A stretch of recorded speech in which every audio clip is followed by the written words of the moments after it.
ஒரு டிவோர்ஸ்க்கு நம்ம அப்ளை பண்ணிட்டோம், எல்லாருக்குமே மோஸ்ட்லி தெரிஞ்சிரும். நீங்க டிவோர்ஸ்க்கு அப்ளை பண்ணிட்டீங்களா? அப்ளை பண்ணி டிவோர்ஸ் காப்பியே வந்துருச்சு. டிவோர்ஸ் காப்பி வந்துச்சா? டிவோர்ஸே ஆயிடுச்சா? ஆயிடுச்சு. என்னல நடக்கீங்க? அப்ப அவ்வளவுதானே, பிரிஞ்சிட வேண்டியதுதானே. எப்படி சேர்ந்தீங்க அப்புறம்? ஏண்டா டேய், எனக்குன்னே வருவீங்களாடா? அவரோட தோள் கொடுத்து நம்ம நின்றுருந்தோம்னா நம்மளோட தேவையுமே அவரே பூர்த்தி செஞ்சு வச்சிருப்பாரு. அதுல என்ன நம்மளுக்கு கஷ்டம் இருந்திருக்க போகுது? ஒரு சின்ன அட்ஜஸ்ட்மெண்ட் பண்ணியிருக்கலாம்.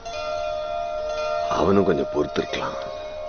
இந்த முடிவு நம்ம எடுத்தது தான் தப்பு. பகிரங்கமாகவே மன்னிப்பு கேட்டுருவோம், அதனால எதுவும் குறைஞ்சு போகிறதில்ல அப்படின்னு சொல்லி அப்புறம் நானாக தான் கால் பண்ணி, இந்த மௌன ராகம் படத்தில் எப்படி அந்த பேப்பர்ஸ் இது வெறும் காகிதம்னு சொல்லி கிழிச்சு போடுவாங்களோ அது மாதிரி நான் கிழிச்சு போட்டேன் அந்த முடிவு.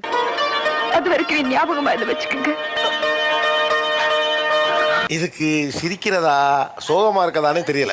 அவர் நிம்மதியா இன்னொரு கல்யாணம் மட்டும் சந்தோஷமா இருக்கிறது டிவோர்ஸ் வாங்கினீங்க. அப்புறம் இதுக்கு 6 மாசம் கழிச்சு போன் பண்ணீங்க.